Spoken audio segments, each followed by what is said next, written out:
प्रभु श्री राम के आगमन से अयोध्या नगरी में सौभाग्य का उदय होता है। समय धीरे धीरे बीतता चला जाता है और पता भी नहीं चलता है। अयोध्या में भगवान श्री राम तारका का वध से लेकर प्रभु श्री राम के विवाह तक बहुत सारी लीलाएं होती हैं। अयोध्या के नगरवासी प्रभु श्री राम को राजा के भेष में देखना चाहते हैं, इसीलिए महाराज देर न करते हुए प्रभु श्री राम के राज्याभिषेक की घोषणा करते हैं। इस सौभाग्य की घड़ी के आने से पहले ही एक अमंगल घटित होता है। आइए आज हम उसी अमंगल की घड़ी के साक्षी बनते हैं, जहां माता केकई महाराज दशरथ पे धरोहर में रखे हुए अपनी 2 मांगों की पूर्ति हेतु वरदान मांगती है।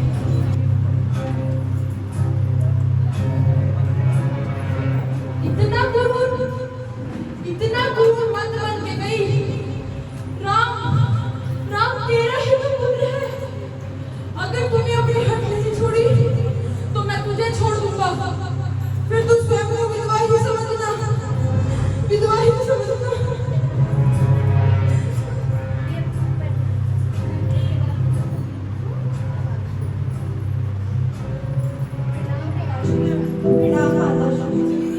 आपकी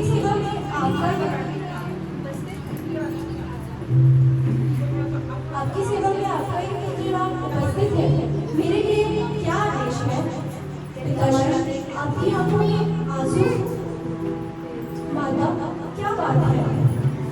रणभूमि में जिसकी हुंकार मारने से शत्रुओं के हृदय दहल जाते हैं, ऐसे मेरे नरसिंह पिताश्री की आंखों में आंसू। माता, क्या बात है? इनका स्वास्थ्य ठीक नहीं। मैं राजवैद्य को बुलाना।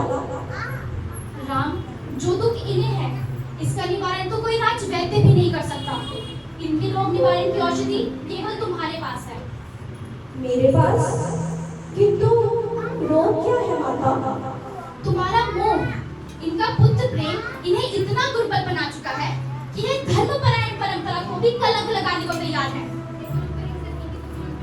नहीं माता, आपके मुख से पिताश्री के लिए ऐसे वचन उचित नहीं। हर पिता अपने पुत्र से प्रेम करता है, किंतु वह प्रेम वो तब बनता है जब वह धर्म विरुद्ध हो। और मेरे पिता तो धर्म और न्याय की मूर्ति है। वो तो ऐसा कोई कार्य कर ही नहीं सकते जो रघुकुल की कीर्ति पर थप्पा लगाया। यही तो कर रहे हैं तुम्हारे धीर और वीर पिता। नहीं माता, मैं नहीं मानता। पिताश्री, एक बार मेरी ओर देखें। आपके संकेत के बाद से आपका यह पुत्र राम हलाल विष को भी पानी समझकर पी जाएगा। जलती हुई आग में खुद को झोंक देगा। मैं आपको विश्वास दिलाता हूँ कि आपके शब्दों को महादेव के वचन समझकर अवश्य पालन करूंगा। आप एक बार अपने दुख का कारण बता के तो देखिए। माता, इनके दुख का क्या कारण है और उसका निवारण क्या होगा? आप ही बताइए। मैं तुम्हें बता तो दूं राम, परंतु मुझे संदेह है कहीं तुम अपने आदर्श पिता की तरह अपने वचनों से पीछे ना हट जाओ। संदेह? माता, मैं आपका वही पुत्र राम हूँ जिसे आपने अपनी गोद में खिलाया है। आप निसंकोच होकर मुझसे अपने हृदय की बात कह सकती हैं। ठीक है, तुम कहते हो तो मैं कह ही देती हूँ। देवासुर संग्राम में मैंने महाराज के प्राणों की रक्षा की थी।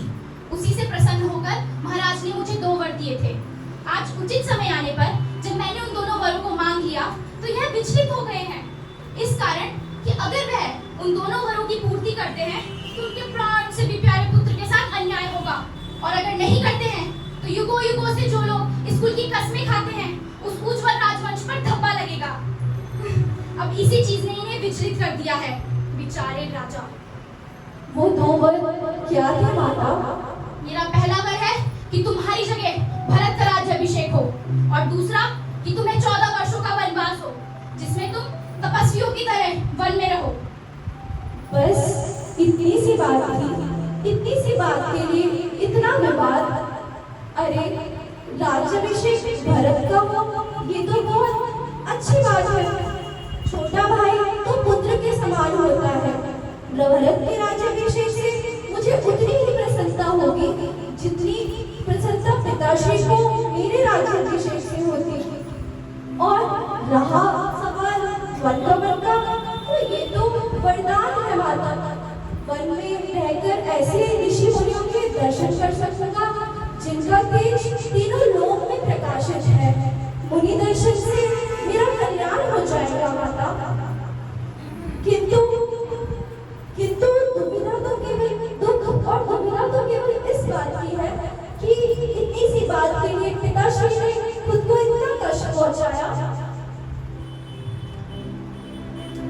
माता, मैं माता कौशल्या और माता सुमित्रा से वन जाने की अनुमति लेके पुनः आपकी सेवा में उपस्थित होता हूँ।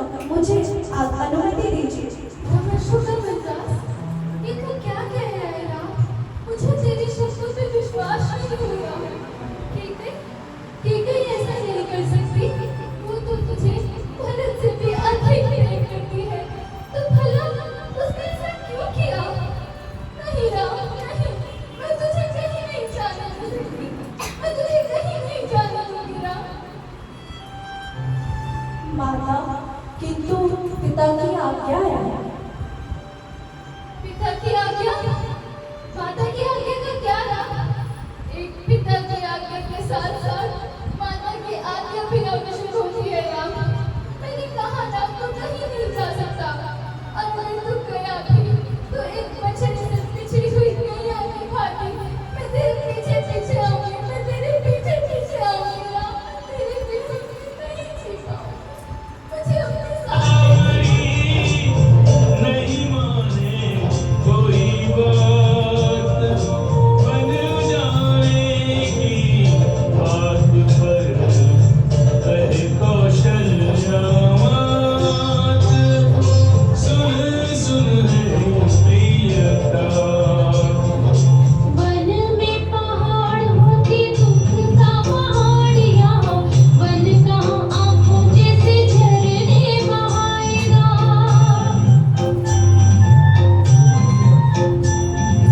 तेरे बिन तड़पेगा पिता जो घायल मृग, पीड़ा क्या पिता की तू सहन कर पाएगा।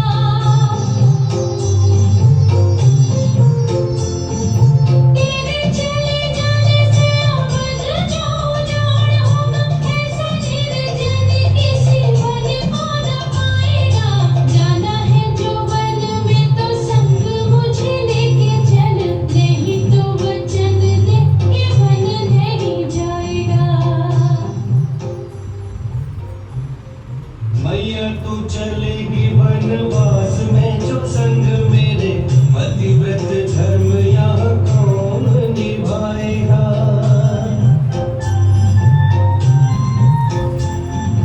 मेरे चले जाने से जो शोकाकुल होंगे पिता, ये तो सोच कौन उन्हें धीरज बंधाएगा।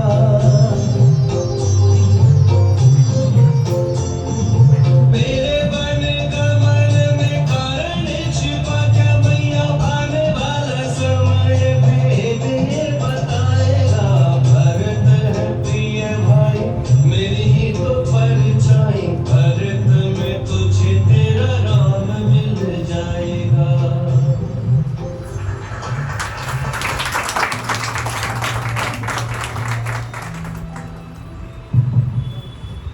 पहले सुहाग, फिर संतान, यही वर्षों से आर्य नारी के महान आदर्श रहे हैं। माता, आपकी सदगति पिता की सेवा में है, इसलिए आपका अयोध्या में रहना ही उचित होगा।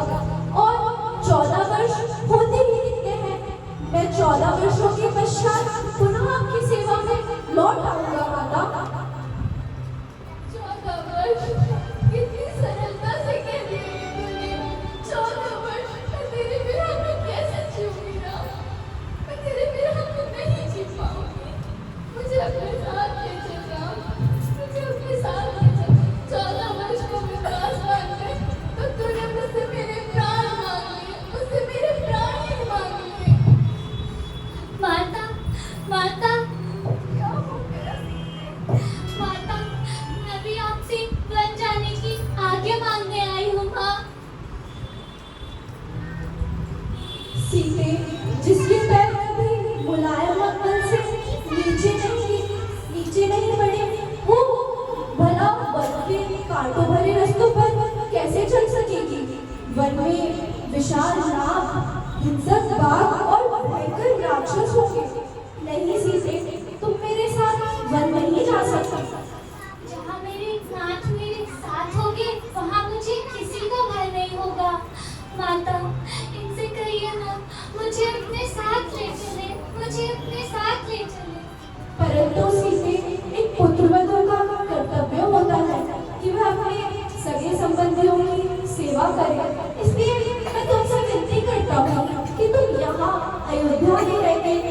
माता कौशल्या, माता कैकेयी, माता सुमित्रा की सेवा करो। ये मेरी तुमसे विनती है। आर्य, स्त्री जब ब्याह कर आती है, उसका प्रथम संबंध उसके पति से जुड़ता है। पति के कारण ही परिवार के अन्य संबंध जुड़ते हैं। ठीक है, अगर आप मुझे अपने साथ नहीं ले जा सकते तो आपको कुछ देर रुकना होगा। मेरी चिता को अग्नि देकर आप जहाँ चाहे वहाँ जा सकते हैं नाथ, जहाँ चाहे वहाँ जा सकते हैं नाथ। हे नाथ, मैं आपके विरह में जीवित नहीं रह पाऊंगी और विष का पान कर लूंगी। मुझे अपने साथ ले चले नाथ, मुझे अपने साथ ले चले। कुछ दिन पहले तो मुझे नारी सपना क्या लग रहा था। भला अब सीता के लिए अलग कैसे हो गया?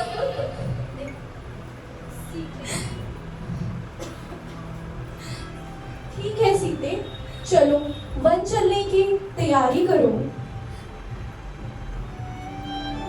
भैया, भैया, क्या मैंने जो सुना वह सत्य है?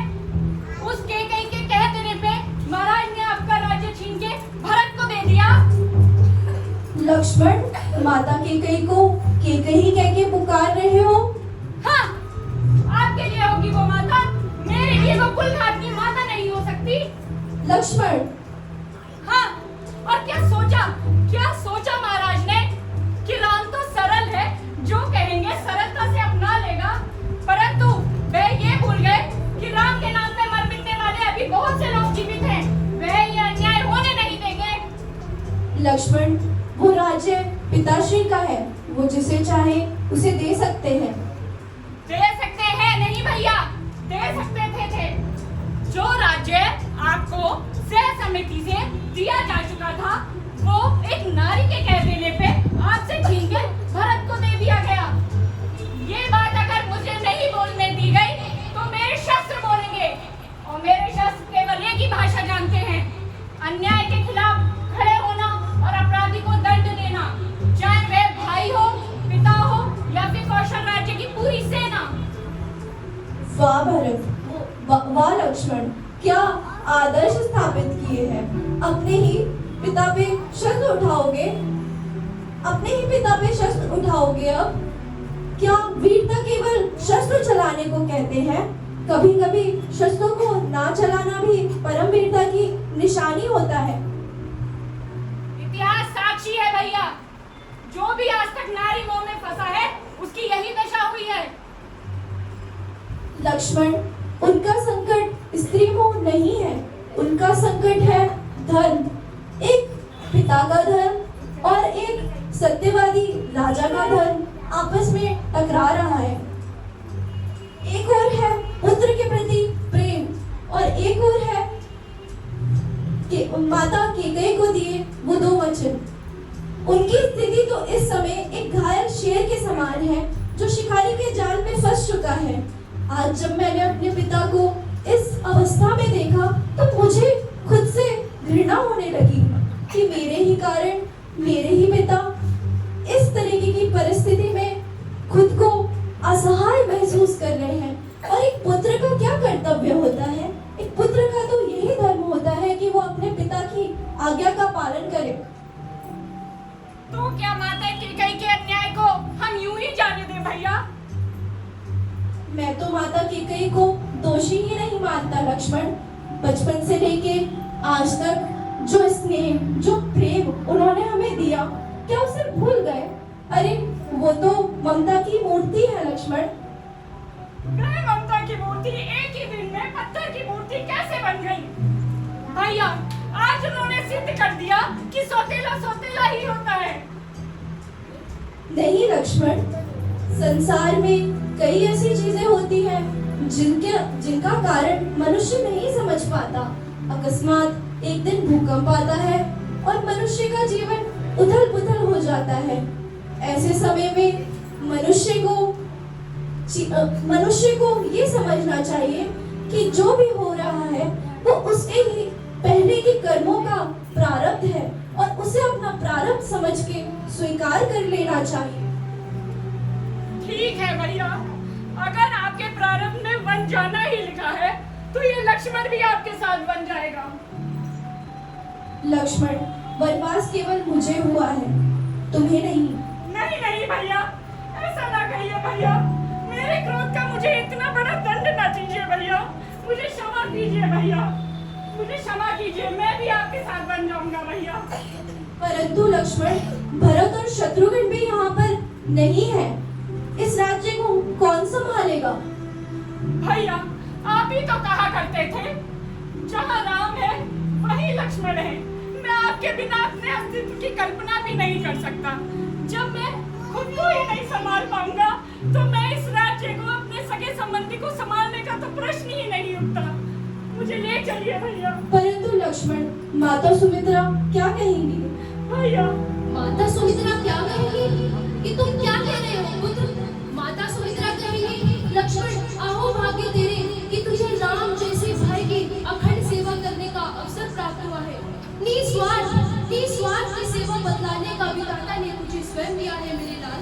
तो जाओ, जब राम और सीता ही यहाँ नहीं तो अयोध्या में तुम्हारा कोई काम नहीं मेरे लाल। माता, आज आपने मेरा मस्तक गर्व से ऊंचा कर दिया। लक्ष्मण, आज से महाराज दशरथ के स्थान पर राम ही तेरे पिता है और माता सीता ही तेरी माता है और वन ही तेरा अयोध्या है। तो जाओ पुत्र, ये वनवास तुम्हारा जो दायक है। और परंतु लक्ष्मण याद रहे, जब ये भोजन कर ले तो इनके उपरांत कुछ बच जाए तब खाना, और जब ये सो जाए तो इनका पहरा देना। लक्ष्मण, इतनी सेवा करना कि माता सीता को भी अयोध्या में कभी याद ना आए मेरे लाल। तो जाओ, आप ये समझ रहे लक्ष्मण कि संसार में सबसे कठिन सेवा धर्म की सेवा होता है। और ये धर्म इतना अच्छे से निभाना कि युगों युगों में जब राम और सीता का नाम लिया जाए तो साथ में लक्ष्मण का भी नाम लिया जाए।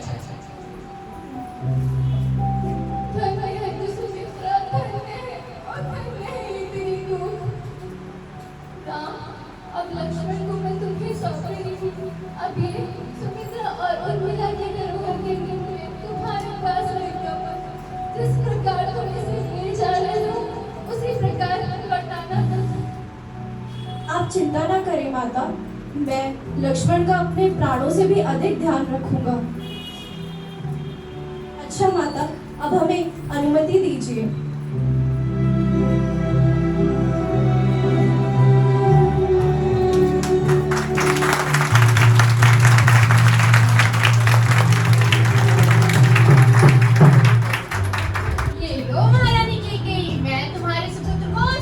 तुम्हारे पास ले आई हूँ। हाँ, ये बेचारी तो कब से तुम्हें देखने के लिए व्याकुल हो रही थी। ये आज आपने कैसे वस्त्र पहने हैं माँ? आपके आभूषण कहाँ है? आपकी मांग में सिंदूर नहीं। आपका ये मौन मेरे हृदय में व्याकुलता को उत्पन्न कर रहा है माँ। पिताश्री कहाँ है माँ? पिताश्री कहाँ है?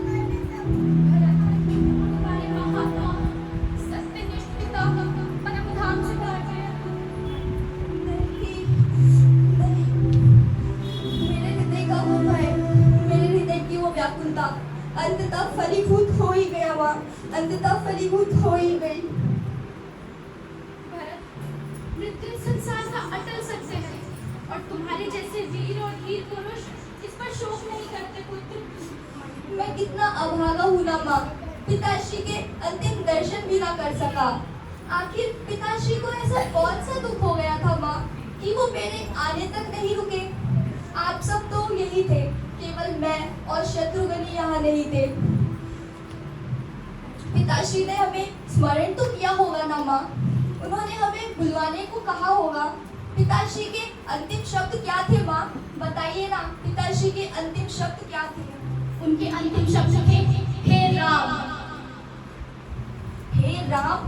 तो क्या भैया राम भी यहाँ पिताश्री के पास नहीं थे? भरत, तू नहीं जानता तेरी अनुपस्थिति में यहाँ क्या खेल खेला गया है। महारानी कौशल्या ने अपनी राजमाता बनने की महत्वाकांक्षा को पूर्ण करने हेतु महाराज को अपने शब्द जाल में फंसा कर राम का राज्याभिषेक निश्चित कर दिया।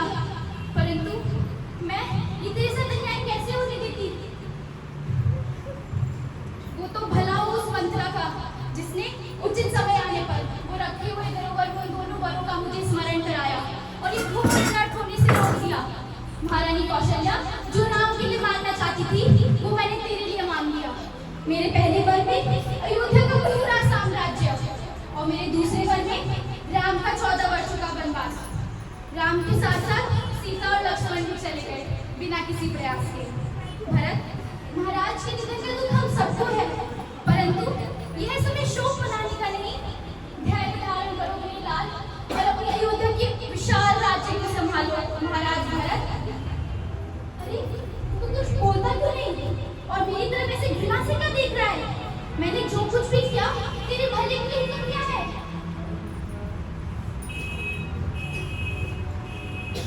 भला? अरे तूने मेरा भला नहीं, मेरा सर्वनाश कर दिया। तूने इस कुकर्म से मुझे इस रघुकुल का सबसे कलंकित पुरुष बना दिया। अरे पापिनी, कुलघातिनी, इससे अच्छा तो होता कि तू मुझे मेरा जन्म होते ही मेरा गला घोटकर मार देती, तो आज मैं ये अपयश की मौत तो ना मरता। आज ये अपयश की मौत तो ना मरता। भावना के आवेश में आकर तू न्यायसंगत बात को सोच ही नहीं पा रहा है। जितना हम उस महारानी कौशल्या के पुत्र राम का है उतना तेरा भी तो है। और अगर क्या हुआ राम के बदले तू राजा बन जाता है तो? न्याय संगत? अरे सबसे बड़ा अन्याय तो तूने किया है। स्वार्थ और महत्वाकांक्षा ने तेरी बुद्धि को कुंठित कर दिया है। तू ये समझ नहीं पा रही कि राज्य पर केवल बड़े का अधिकार होता है। अरे तू तो कैकेयी देश की है, वहाँ तो मोड़ भी है, जानते और समझते हैं कि जन्म से ही जिसके सर पे राजा का मुकुट हो, राजा वही बनता है। और भैया राम तो सर्वगुण संपन्न, महापराक्रमी, महाबली और सत्यनिष्ठ है। अरे जो उनसे घृणा करते हैं उनका भी वह हित ही सोचते हैं, जिनसे पशु और पक्षी भी प्रेम करते हैं। और ऐसे भैया राम के लिए 14 वर्षों का वन मांगने से पहले तेरी आत्मा ने धिक्कारा नहीं तुझे। अरे तेरी जीवा में कीड़े नहीं पड़ गए। भरत, हाथ आए भाग्य को ठुकराना चाहता है। अरे मेरा भाग्य तो उसी दिन टूट गया था जिस दिन मेरे भैया राम वन को चले गए। वो राम जो तुझे अपनी माता से अधिक प्रेम करते हैं, वो कौशल्या माता जो तुझे अपनी बहन से अधिक मानती है। अरे उनके इकलौते पुत्र को वन भेजने से पहले तेरी आत्मा ने धिक्कारा नहीं तुझे। तेरे हृदय का खंड खंड नहीं हो गया। अरे तू मानवता के रूप में कोई नागिन है, नागिन। भरत, मैं तेरी माँ हूँ और माँ को ऐसे शब्द बोलने वाला नरक का अधिकारी होता है पुत्र। नहीं, मुझे नर्क में रहना स्वीकार है, पर तुझे अपनी माता कहना स्वीकार नहीं। यदि भैया राम के सिखाए हुए मूल्यों का स्मरण ना होता और तू एक नारी ना होती, तो आज मैं तुझे ऐसा दंड देता जो यमराज के नियमों में भी नहीं। पर नहीं, मैं ऐसा नहीं कर सकता, क्योंकि मुझे भय है कि कहीं मेरा ऐसा करने पर भैया राम मेरा त्याग न कर दे। बस इसलिए विवश हूँ। बस एक कार्य मैं अवश्य कर सकता हूँ। आज से ना तू मेरी माता और ना मैं तेरा पुत्र। भरत, मैं तेरी माँ हूँ पुत्र। मैंने जो कुछ भी किया तेरे भले के लिए ही किया है भरत। नहीं, मुझे नर्क में रहना स्वीकार है, पर तुझे माता कहना स्वीकार नहीं। आज समस्त सृष्टि को साक्षी मानकर ये दशरथ पुत्र भरत कैकेयी का परित्याग करता है। और आज के बाद से तेरे इस भवन में, जहाँ मेरे पिता की स्मृतियाँ हैं, जहाँ मेरे पिता की गोद में मेरा सारा बचपन बीता, यहाँ भी कभी लौट कर नहीं आऊंगा। कभी लौट कर नहीं आऊंगा। कभी लौट कर नहीं आऊंगा। जो राज्य माता कैकेयी ने भरत के लिए मांगा था, उन्होंने उसका तिरस्कार कर दिया। अब वो अपनी माताओं, अपने गुरु, कुलगुरु तथा महाराज जनक सहित और सारे अयोध्या निवासियों को लेकर पुनः भगवान श्री राम को मनाने के लिए वन की ओर प्रस्थान करते हैं। आप भी कुटिया से बाहर मत निकलिएगा। भैया आप भी धनुष बाण लेके तैयार हो जाइए। कौन आ गया लक्ष्मण? वही आपका लाडला भरत आ गया। भरत आ रहा है? हाँ भैया, उसने सोचा होगा अयोध्या का राज्य पाकर भी उसे कोई कमी लग रही होगी। उसने सोचा होगा दोनों को वन में जाकर ही दोनों का वध कर देते हैं। आपको नहीं पता भैया, बड़े बड़े देवता भी राजमोह में उचित अनुचित का भेद भूल जाते हैं। लक्ष्मण, मैं नहीं मानता लक्ष्मण कि भरत को राज्य का मोह हो सकता है। अरे, राज्य का मोह तो इंद्र जैसे देवता को हो सकता है, किंतु मेरे भरत को तो अगर त्रिलोक का भी राज्य दे दिया जाए तो भी उसे उसका मोह नहीं होगा। मैं अपने भरत को खुद से भी अधिक जानता हूँ। हाँ भैया, आप सोचिए, नहीं होता तो वह कौशल राज की पूरी सेना लेकर क्यों आता, हाथी घोड़े लेकर क्यों आता? आप तो सभी को अपनी तरह साधु समझते हैं। नहीं लक्ष्मण, मैं नहीं मानता। हाँ भैया, भरत ऐसा ही है।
अनेकों सेवक जिनकी सेवा में तत्पर रहते हैं, आज वो मेरे कारण अपनी जटाओं को बांधकर वल्कल वस्त्र धारण करके वन में तपस्वियों की भांति विचरण कर रहे हैं। इस सब की जड़ मैं ही हूँ भैया, इस सब की जड़ मैं ही। भाभी, आपका तो मैं सबसे बड़ा अपराधी हूँ, जिसको अयोध्या की महारानी बनना चाहिए था। आज वो मेरे कारण तपस्वियों के वेश में वन में विचरण कर रही है। मेरा जन्म सबको दुख देने के लिए ही हुआ है, दुख देने के लिए ही हुआ है। लक्ष्मण, मेरे भाई, मुझे क्षमा कर दे। तेरे और उर्मिला के वियोग का कारण भी मैं ही हूँ। अब मुझे इतना साहस नहीं कि मैं उस नादान बालिका के मस्तक के सामने देख सकूं। मेरे पाप इतने हैं कि मृत्यु भी मेरे समीप आने से भयभीत हो रही है। भैया, मुझे माफ कर दीजिए भैया। भैया, आपके लिए मेरे मन में द्वेष आ गया था, यहाँ तक कि मैंने धनुष उठाने का भी प्रयास कर लिया था भैया। अरे मेरे भाई, उठाया तो चलाया क्यों नहीं? यदि चला देता तो तेरा मुझ पर बहुत बड़ा उपकार होता, और मुझ जैसे पापी को मारने से तुझे कोई दोष भी नहीं लगेगा लक्ष्मण। यदि चला दिया होता तो अच्छा होता, मुझे भैया राम के समक्ष अपना ये कलंकित मुख लेकर आना तो ना पड़ता। ये तो कैसी बातें कर रहा है भरत? तेरे जैसा भाई ना तो कभी हुआ है और ना कभी होगा, परंतु तू अयोध्या का राज छोड़कर यहाँ वन में क्या कर रहा है?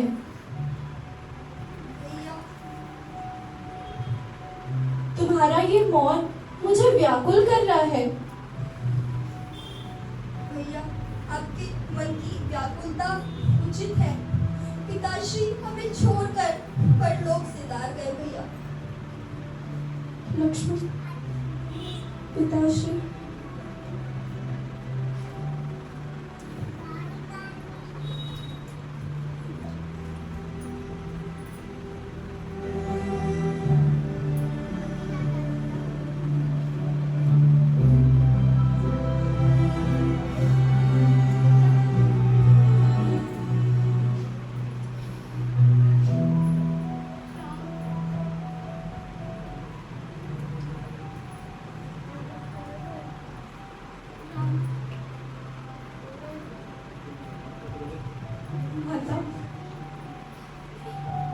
माता, आपने यहाँ आने का कष्ट क्यों किया अपनी कुटिया से?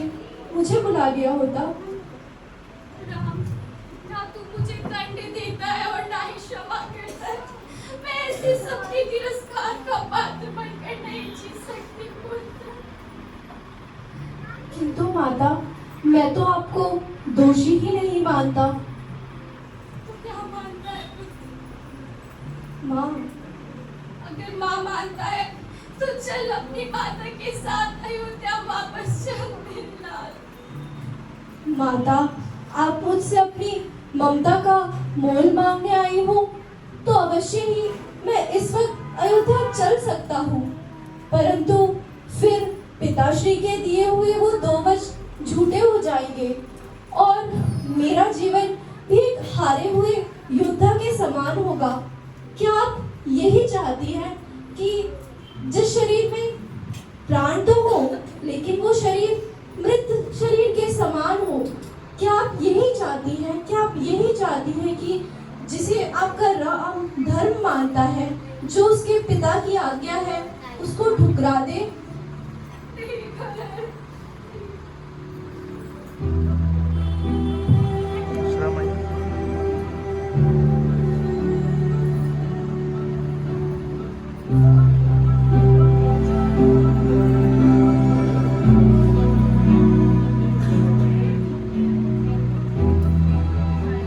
भरत, तुम्हारा भाई करुणा सिंधु है। तुम मुझसे अपने मन की बात नहीं संकोच होकर कह सकते हो।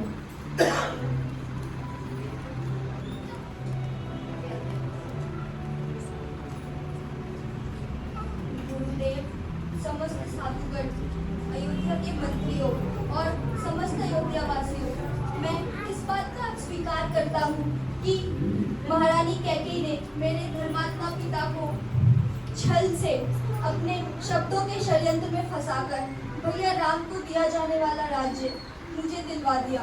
वो राज्य जिस पर केवल भैया राम का अधिकार है। भैया, जिस प्रकार एक पुत्र अपने पिता के दिए हुए धन से ही पिता के लिए भेंट लेकर आता है, उसी प्रकार मैं आप ही का राज्य आपको लौटाने आया हूँ। पिता अपने स्नेह के कारण पुत्र के उस भेंट को स्वीकार करता है।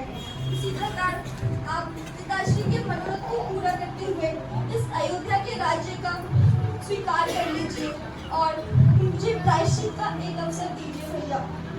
भरत, तुम अपने हृदय में व्यर्थ ही ग्लानि कर रहे हो मेरे भाई। तुम्हारे जैसा भाई तो तीनों काल में ना कभी हुआ है और ना कभी होगा। तुम्हें और माता की कई को तो वही लोग दोषी मान सकते हैं जिन्हें उनके गुरु से सच्चा ज्ञान प्राप्त नहीं हुआ। और रही बात अयोध्या जाने की, तो मैं अवश्य चल सकता था, परंतु फिर पिताश्री के दिए वो 2 वर्ष झूठे हो जाएंगे। और तुम ही विचार करो, जिन 2 वर्षों के खातिर पिताश्री ने न केवल मेरा त्याग किया, अपितु उन 2 वर्षों की पूर्ति हेतु मेरे वियोग में अपने प्राणों का भी त्याग कर दिया। क्या ये हमारा कर्तव्य नहीं है कि ऐसे सत्यवादी राजा के, ऐसे सत्यवादी पिता के वचनों की आज्ञा की हम पूर्ति करें? क्या ये हमारा पुत्र धर्म नहीं? ठीक है भैया, यदि पिताश्री की यही आज्ञा है तो आपके स्थान पर मैं वन में रहता हूँ। आप भाभी सीता और लक्ष्मण को लेकर अयोध्या लौट चलिए। इससे अयोध्या वासियों को उनका चहिता और योग्य राजा भी मिल जाएगा। भरत, धर्म व्यापार नहीं होता जिसे अपने अनुकूल अद्दा और बदला जा सके। धर्म अधिक कठोर और व्यक्तिगत होता है और हर किसी को अपने धर्म का निर्वाह स्वयं ही करना होता है। भैया, जब कृष्णा की अग्नि उदर को जलाती है तब विवेक बुद्धि का साथ छोड़ देती है। मुझे केवल इतना स्मरण है कि मेरे बड़े भाई का मुझ पर अनन्य प्रेम है। जब बाल्यकाल में खेल खेल में मैं आपसे हार जाता था, तब आप भैया स्वयं को हराकर मुझे जिता देते थे। भैया, मैं आज भी आपका वही छोटा सा भरत हूँ। कृपया करके भैया इस अयोध्या के राज्य का स्वीकार करके अपने इस छोटे से भरत को जिता दीजिए भैया, अपने भरत को जिता दीजिए। भरत, तुझसे तो मुझे जन्म जन्मांतर हारना स्वीकार है, परंतु फिर पिताश्री के वो दिए हुए 2 वर्ष जो उन्होंने माता कैकेयी को दिए थे वो झूठे हो जाएंगे। राम, अगर बात उन 2 वचनों की है तो मैं इसी क्षण उनको वापस लेती हूँ पुत्र। माता, आपको वचन देने का या आपसे वचन वापस देने का अधिकार केवल पिताश्री का था, ये अधिकार मेरा नहीं। तो ठीक है भैया, आप अपना धर्म निभाइए और मैं अपना धर्म निभाता हूँ। मैं यहाँ इसी चित्रकूट में कुशा बिछाकर अन्न जल का त्याग करके तब तक यहाँ बैठा रहूंगा जब तक इस बात का निर्णय नहीं हो जाता कि भैया राम को भरत प्यारा है या नहीं। मैं अपने प्राण दे दूंगा भैया, अपने प्राण दे दूंगा। भरत, तो मुझे धर्म संकट में डाल रहा है।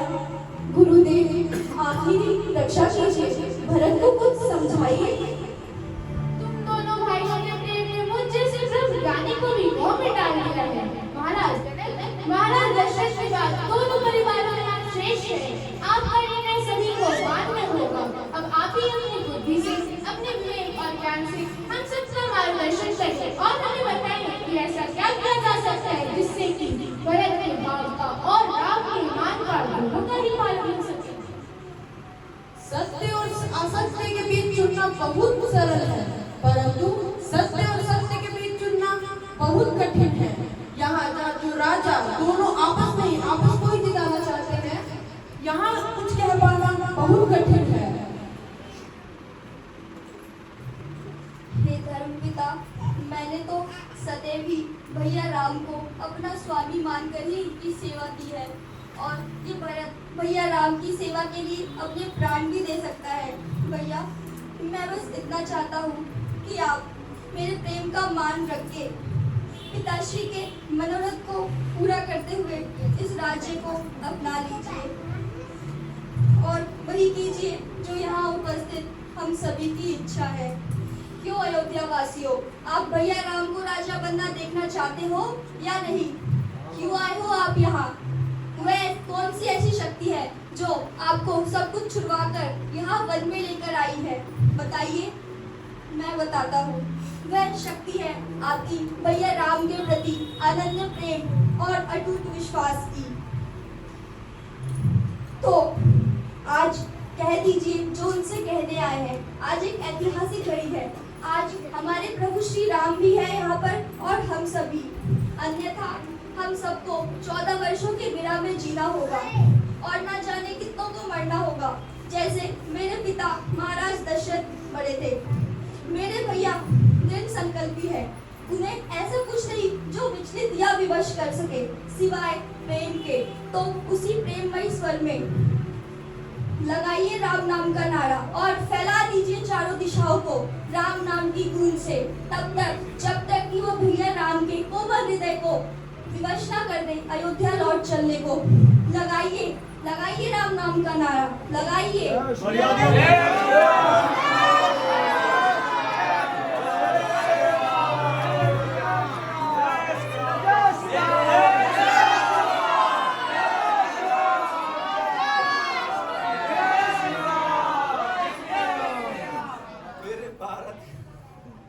राम भैया, अयोध्या वापस लौट चलिए ना। देखिए ना, सब आपसे कितना प्रेम करते हैं। भरत भैया भी कितना रो रहे थे। आप उनकी बात मानकर हमारे साथ वापस अयोध्या लौट चलिए ना। आपके बिना वहाँ पर कोई नहीं हंसता। मेरी सखियाँ तो अब खेलने भी नहीं आती। आपके बिना वहाँ पे सब रोते रहते हैं। मेरी अयोध्या तो ऐसी नहीं थी, इसीलिए आज मैं आपको हम सब के साथ वापस अयोध्या ले जाने आई हूँ। चलिए ना भैया, चलिए ना। देखा भैया आपने, इन अयोध्या वासियों के नारों ने आज ये सिद्ध कर दिया कि इनके हृदय में केवल राम है। राजा वो होता है जो ना केवल साम्राज्य पर अपितु हृदय के साम्राज्यों पर भी राज करे, और इन सब के हृदय में केवल आप है भैया, केवल आप है। तो क्या उत्तर देंगे आप इनके प्रेम का? क्या आप में इतना साहस है कि आप इस नादान बालिका के हृदय को तोड़ पाएंगे? बताइए भैया, उत्तर दीजिए। मैं तो सदा तुम्हारे साथ हूँ। तुम जब भी अपने नेत्र बंद करके मुझे सच्चे हृदय से याद करोगी, मैं वहाँ उपस्थित हो जाऊंगा। ये मेरा वचन है। वचन। भरत, तुम मुझसे अपने प्रेम का उत्तर मांग रहा था, किंतु प्रेम का उत्तर तो प्रेम ही होता है, और प्रेम हृदय को निर्बल बनाता है, निर्बल नहीं। आप सबका मेरे प्रति ये प्रेम के लिए मैं शुक्रगुजार हूँ, और आप सबके इस प्रेम ने मुझे सचमुच ही राजा बना दिया। किंतु अगर आप सब मुझसे बार बार अयोध्या जाने का आग्रह करेंगे, तो आप सब मुझे एक हारा हुआ योद्धा बना देंगे, जो अपने पिता के दो वचनों की पूर्ति भी न कर सका। क्या आप सब मुझे एक हारे हुए योद्धा की भांति देखना चाहते हैं? क्या आप सब मुझे एक भिक्षुक की भांति देखना चाहते हैं? नहीं, परंतु भैया, प्रेम की शब्दावली में परंतु जैसे शब्दों का कोई स्थान नहीं। पुत्र, प्रेम शर्तों पर नहीं होता, विवश करने पर नहीं होता। जाओ पूछो अपने प्रभु से कि उनकी प्रसन्नता किसमें है। बैठो उनके चरणों में, पूछो उनसे उनका प्रेम किसमें है। महाराज, आज आपने मुझे सच्चे प्रेम और निस्वार्थ सेवा का उपदेश देकर मेरी आंखों पर पड़े तमाम अंधकार को हटा दिया। आज तक मैं केवल अपने बारे में सोचता था, अपने कर्तव्यों के बारे में सोचता था कि कैसे मैं अपने आप पे लगे कलंक को मिटा सकूं। पर आज आपने मुझे भक्ति का दान दिया है। आपका ये उपकार मैं जन्म जन्मांतर तक नहीं भूलूंगा महाराज, जन्म जन्मांतर तक नहीं भूलूंगा।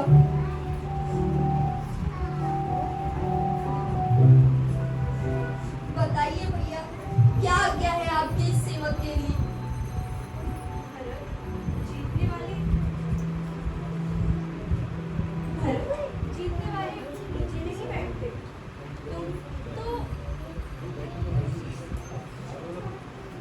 जीतने वाले नीचे नहीं बैठते। मांगो, क्या मांगते हो? भैया, मैं तो बस इतना चाहता हूँ कि आप मेरे प्रेम का मान रखकर अयोध्या के राज्य को स्वीकार कर लीजिए। ठीक है भरत, मैं तुम्हारी ये विनती स्वीकार करता हूँ, किंतु पिताश्री के दिए हुए वो दो वचन झूठे ना हो, इसलिए 14 वर्षों तक ये राज्य तुम्हें संभालना होगा, और 14 वर्षों के पश्चात मैं तुमसे आके वो राज्य पुनः वापस ले लूंगा। ठीक है भैया, यदि आपकी यही इच्छा है तो मैं आपकी आज्ञा को शिरोधार्य कर वही करूंगा जिससे आपको संतुष्टि होगी। परंतु भैया, यदि मैं आपसे कुछ मांगूंगा तो दोगे? इसमें किस बात का संकोच है तुम्हें? मांगो, क्या मांगना है? भैया, अपनी चरण पादुका दे दीजिए। चरण पादुका? हाँ, जब आप तो अयोध्या में होंगे नहीं, तब सिंहासन पर कौन बैठेगा? मैं आपकी चरण पादुका को सिंहासन पर रखकर उसे अपना राज्य चिन्ह बनाकर सारे कार्य उनकी आज्ञा से ही करूंगा भैया, सारे कार्य उनकी आज्ञा से ही करूंगा। लक्ष्मण,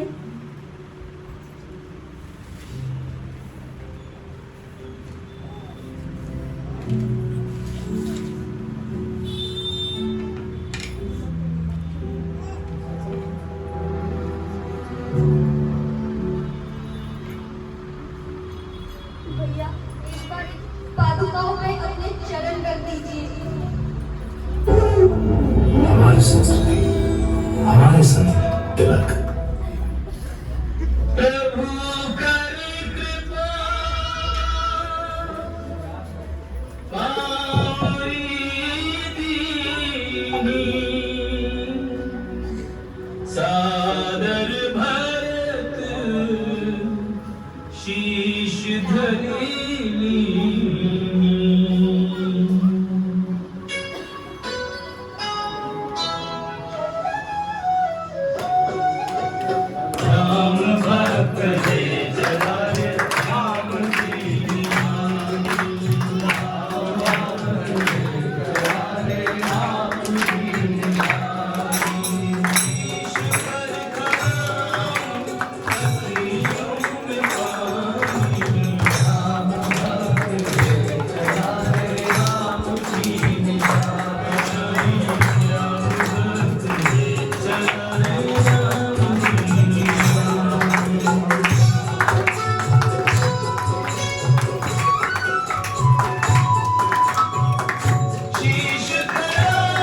करने जा रहे हैं।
आज आपने मेरे लिए राजभोग बचाया है ना?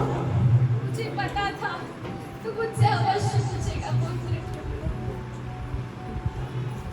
मेरे लिए सबसे अधिक बचाया है ना? हाँ, तेरे लिए अलग से रखा है मेरे लाल।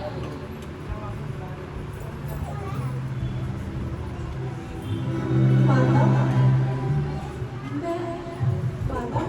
मैं आज आपको आपकी धरोहर वापस देने आया हूँ। राम, लक्ष्मण को लाने की आवश्यकता नहीं थी। जहाँ राम होगा वहाँ अवश्य लक्ष्मण की परछाई होगी मेरे लाल। माता, नहीं पुत्र, नहीं। जब मेरे ऊपर संकट आए, मैं अपनी आत्मा की आंखों से तुझे देखती रही। मेरे तुम में इतनी दूर थी कि मैं तेरी सहायता ना कर सकी पुत्र, मैं तेरी सहायता ना कर सकी। माता, आप तो शक्ति के रूप में सदैव मेरे हृदय में विराजमान थी। ये तू क्या कह रहा है? लोग तो कहते हैं कि तू भगवान का अवतार है, परंतु मैं तो यही जानती हूँ कि तू मेरा पुत्र है। मेरे हृदय का टुकड़ा है लाल, मेरे हृदय का टुकड़ा है। मैं तुझे हमेशा इसी रूप में निहारते रहना चाहती हूँ, बस इसी रूप में निहारते रहना चाहती हूँ। माता, ये आपसे किसने कहा? पुत्र, तेरे पिता ने जो कहा मैं तुझे वही दूंगी। हाँ, जब वो तेरी विजय पर तुझे आशीर्वाद देने आए थे, उसी रात वो मेरे स्वप्न में भी आए। उन्होंने मुझे कहा था सारा वरदान बता दिया। जब उस पगले ने तो तुझसे भी अधिक कठोर वनवास काटा है। जा।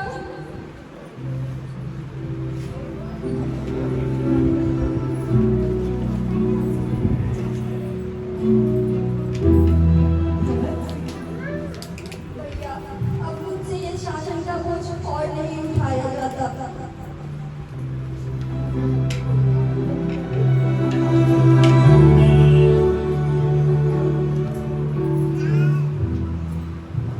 भैया, यदि आपकी प्रजा के प्रति मेरी ओर से कोई त्रुटि हो गई हो तो मुझे क्षमा कीजिएगा। मैं आपकी तरफ कोई राजा तो नहीं, मैं तो बस आपका एक सेवक हूँ। भरत, ये तुम क्या कह रहे हो? तुम्हारे जैसा धर्मात्मा तो कभी हुआ ही नहीं, और जब भी आने वाले समय में धर्म की बात होगी तो तुम्हारा नाम सबसे